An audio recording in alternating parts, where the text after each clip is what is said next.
The first sound was stone striking stone where no hand moved.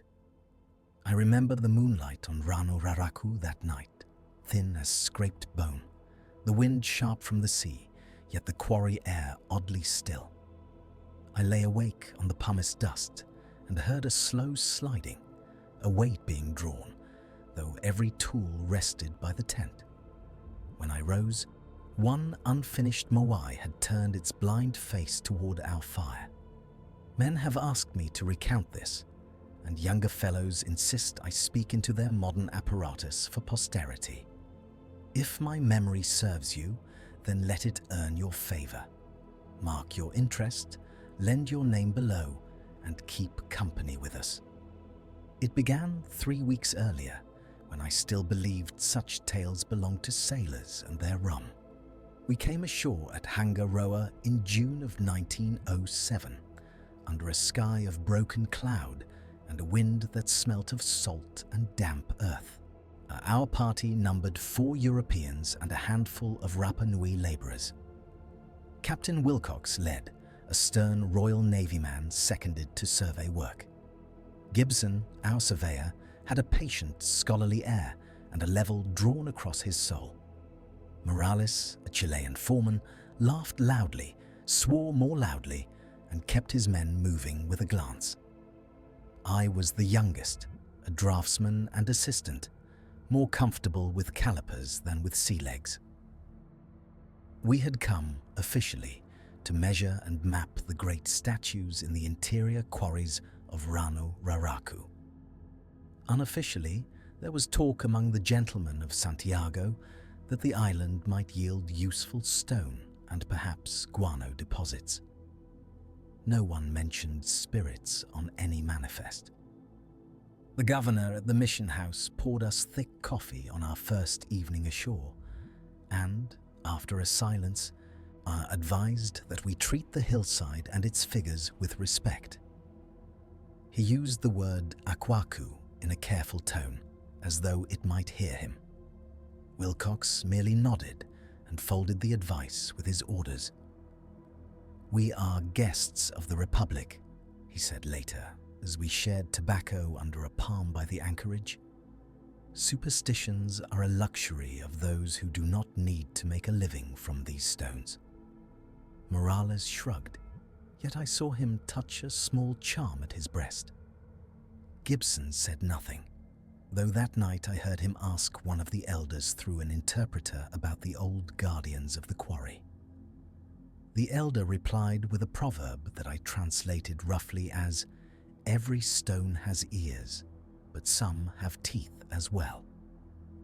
We moved our camp inland on the 9th of June, following a track that climbed from the coastal plain into the broken, yellowed grass that ringed Rano Raraku.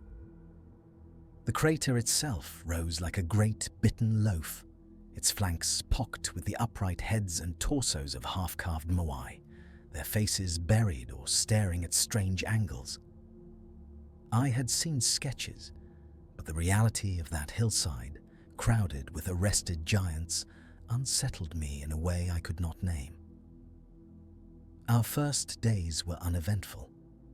We pitched canvas near a cluster of abandoned carving pits, drove in iron spikes to secure our lines, and unpacked the theodolite, brass compasses, steel measuring tapes, and my drawing boards. The Rapa Nui men would not sleep between the figures, but arranged their mats nearer the slope, where coarse shrubs clung to the earth. When I jested with one called Ariki about his choice, he replied very simply, "They walk." His tone held no mockery, only an old weariness. The first oddity seemed trifling. On the third day, as I worked at a profile of a prone statue, I heard a tapping somewhere up the slope. It was not the dull thud of mallet on chisel, but a crisp clink, deliberate and steady, like a mason at work. Yet every man accounted for himself below, and no one raised a tool. I mentioned it to Gibson, who cocked his head, listened, and then decided it must be stones dislodging under grazing horses. there were no horses. That night, as we passed a pipe between us, talk turned, as it often did, to home.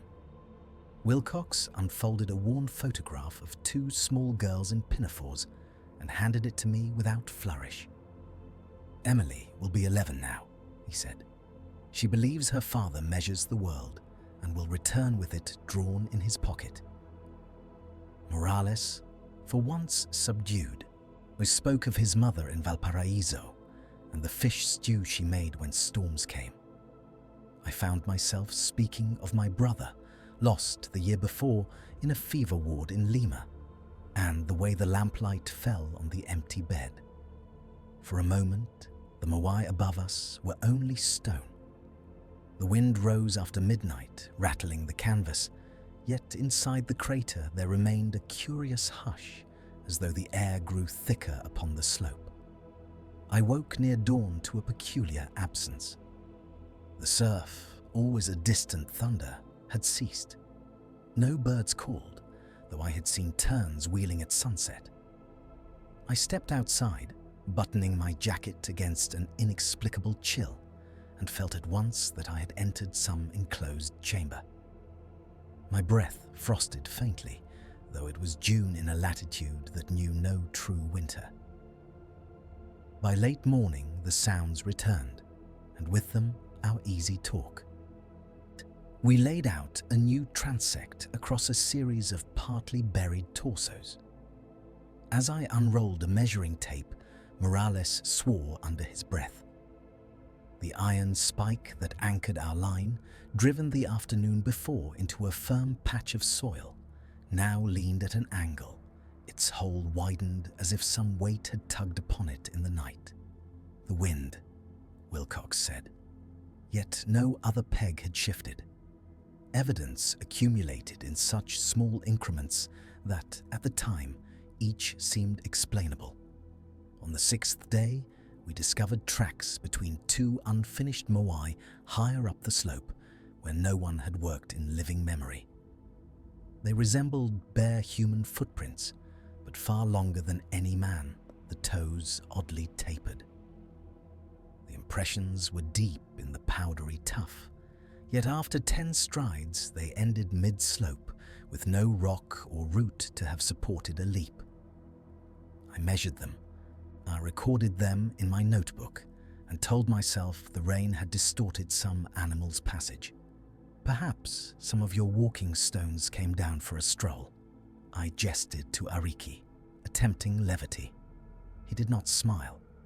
"They do not need feet," he answered. "Only a wish." The interpreter hesitated before giving me the sense of it. I laughed more loudly than was necessary. The first clear sound came on the 8th night. We had turned in early, exhausted from a day of hauling chains and staves to measure a particularly steep segment of the crater rim. Sometime after midnight, a single knock rang out from the darkness above camp. It was sharp and resonant, like wood on hollow stone. Then, after a pause that seemed deliberately measured, another and another. Gibson rose with his lantern, its weak yellow pool bobbing as he climbed a few paces up the path. "Loose rock," he called down, though I had not heard any rolling. His voice seemed to fall flat, swallowed by the surrounding figures. The knocking ceased. When he returned, he looked over his shoulder more than once, though he said nothing. Had I understood the pattern then, perhaps we would have left.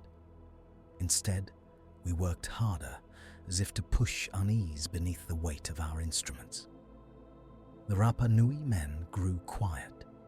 One by one, they refused assignments that required them to pass between certain statues. They muttered of Akuaku that disliked having their sleep measured and catalogued. Morales barked at them, but I noticed he no longer walked alone after dusk. On the 10th day, the animals fled. There were not many to begin with, only a few feral horses and goats that scratched a living from the dry grass. Yet that morning, as we ascended toward the crater lip to place a benchmark, we saw a small herd of horses break from a hollow and charge downslope in a reckless line, manes wild, eyes rolling. They passed within yards of us, dangerously close, and never once did they look our way. They ran as if pursued by something just behind a curtain we could not see. That afternoon, the air within the crater grew stifling, yet as soon as one stepped beyond a certain line of half-carved torsos, the temperature dropped as if one had entered a cellar. I marked the boundary in my notes, from a Moai whose nose remained unformed to another whose chin was crisp and almost complete. No wind crossed that invisible threshold. It was as though we moved between zones laid down by an intention rather than by nature. The micro-shock, as you might term it now, arrived without warning 2 days later. We had set the theodolite upon a tripod to take readings of a majestic Moai half buried to its chest. The sun lay low behind thin cloud, casting a diffuse light that made edges soft. Gibson peered into the instrument, called down an angle, and then cursed. The crosshairs danced without his touch, the bubble in the vial spinning as if the whole device sat upon a restless hand. I stepped forward to steady the legs, and in that moment the instrument gave a violent jerk, enough to topple the entire arrangement sideways. The crash rang through the quarry, an outrageous sound against that brooding silence. The brass arc bent, the lens cracked, and our most valuable piece of apparatus lay ruined. There had been no gust of wind, no slipped footing. Wilcox stood very still, jaw tightened. "Old gear," he said at last. "We shall improvise." Yet that night, long after he thought us asleep, I heard him ask softly into the dark, "Who interferes with an English survey?" From then, dread no longer ebbed. The sounds returned, not only at night. Low scraping noises seemed to pass along the slope behind us as we worked, always just beyond sight, as though some heavy object slid inch by inch across pumice. When we wheeled about, we saw only the impassive faces of stone, some half-formed, some smoothed with loving skill, and then abandoned. Once, Morales flung a hammer toward a shadow that he swore had moved between two torsos. It struck a Moai's cheek and fell with a strangely soft thud, as if the stone resented, but did not echo the blow. Then came the smell. It drifted through camp one evening on an otherwise clean wind, a mingling of damp earth, the old musk, and something faintly sweet like decayed flowers. It seemed to come from no particular direction, yet hung most densely between two unfinished figures near our tents. There, standing in that narrow passage, the odor was almost overpowering. My eyes watered and a prickle ran along my scalp. We searched for carrion, for stagnant water, for some natural cause, but found nothing. When I mentioned it to Ariki, he made a sign I did not know and withdrew without speaking. Physical traces began to appear. A coil of measuring chain hung neatly upon a peg. One evening, by morning, it lay uncoiled, arranged in a near-perfect circle upon the ground, with a single break where the two ends almost met. The impression in the dust around it suggested that no boot had approached within 3 yards. A canvas tool roll was found torn, now not as by a knife or tooth, but along its stitching, each thread parted all at once, as if some patient hand had unmade the seam in the night. Sleep grew thin and fretful. Men muttered in their dreams. I began to rise, heart pounding from dreams in which stone lips moved without sound. More than once, I woke certain that someone stood just beyond the tent flap, breath held, listening. When I looked, the slope lay empty under stars that felt too close. The encounter itself came on the 18th night. I know the date, for I wrote it again and again afterward, as if numbers could hold what words failed to describe. The moon rested high, a little past full, and thin mist clung to the lower hollows of the crater. The wind, which had worried our canvas all day, fell entirely still. The surf, never silent, faded to a memory. We sat around a small fire, its wood gathered from the sparse shrubs below, and smoked in uneasy companionship. It began with the knocking, as before, but now closer, more insistent. 3 measured blows upon stone, a pause, then 3 more, ascending somewhere beyond the nearest line of figures. Wilcox rose, jaw set. "Enough of this," he said. "We shall find the source and put an end to this nonsense." He took a lantern in one hand and his service revolver in the other, though he did not say why he felt the need for it. I followed against my own better judgment, along with Morales. The Rapa Nui men stayed by the fire, eyes averted. We climbed between the Moai, their bulk looming on either side, the mist curling about their bases. The lantern cast quivering light, making the carved faces seem to change expression with each step. The knocking continued, always a little ahead, drawing us upward as one might lead a dog by a whistle. My breath steamed in the air now, though my skin prickled with sweat beneath my shirt. At a certain point, the sound ceased. We had reached a shallow terrace where a dozen unfinished statues lay at various angles, some still half embedded in the living rock. The mist here thickened, muffling shapes.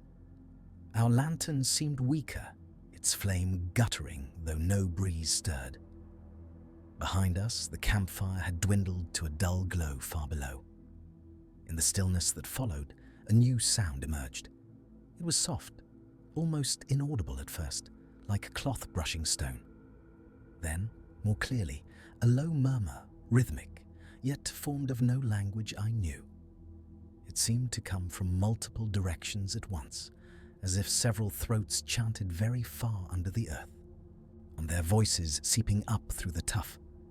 My legs wished to turn and run, yet I found myself rooted. Then they moved.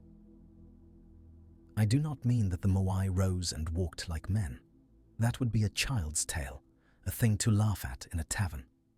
What I saw was subtler and, to my mind, worse. The nearest statue, a half-buried giant whose neck had never been finished, altered its relationship to the ground with a slowness that mocked perception. One moment its chin lay flush with the earth, the next, by some imperceptible series of increments, there stood a dark gap enough to admit a hand between stone and soil. Dust trickled out, cold and dry.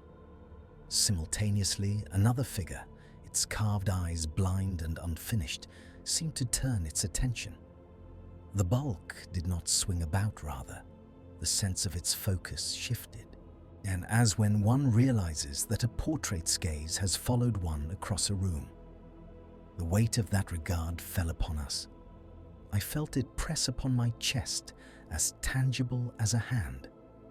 From the widening gap under the first Moai, a breath of air issued forth, colder than any wind I had known, smelling of damp caverns and long-sealed rooms. Morales made a strangled sound and clutched at my sleeve. "It is looking," he whispered.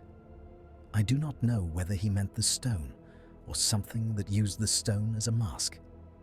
Wilcox raised his revolver, arm stiff, but his wrist shook. He did not fire. There was nowhere to shoot that made sense.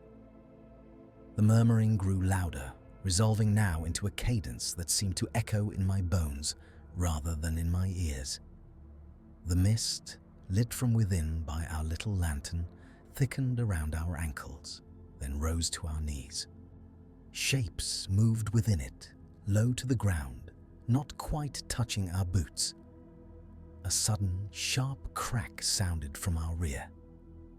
We turned to see that one of the smaller figures upon the terrace had developed a fissure across its chest, a line of fresh, bright stone showing where ancient weathering had been cleanly split. It felt to me like a laugh. At that moment, a darkness passed across the moon, though no cloud had been in sight. The visible world within the crater seemed to tilt, not physically, but in some uncanny alignment. The Moai no longer felt like abandoned works, but like sentinels attending to an arrival. In the low gap beneath the lifted chin of stone, something shifted. I did not see form or limb. I saw only a deeper shadow, dense and wrong. That seemed to absorb the lantern light without reflection. Every fibre of my reason told me that we stood upon unstable ground, that a movement of rock threatened, that we must retreat for the sake of our bones.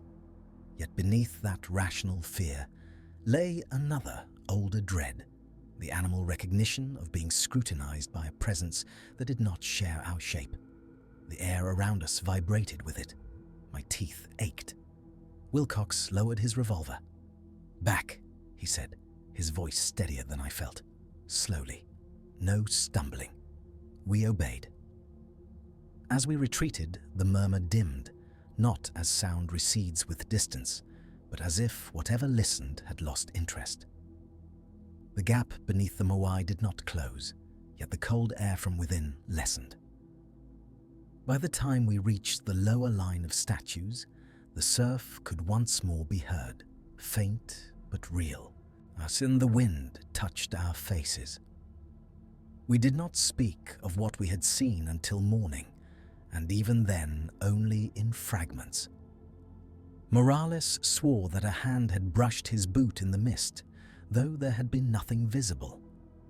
Gibson, who had remained below, reported that during our absence the knocking had continued near camp, though we had heard it with us above.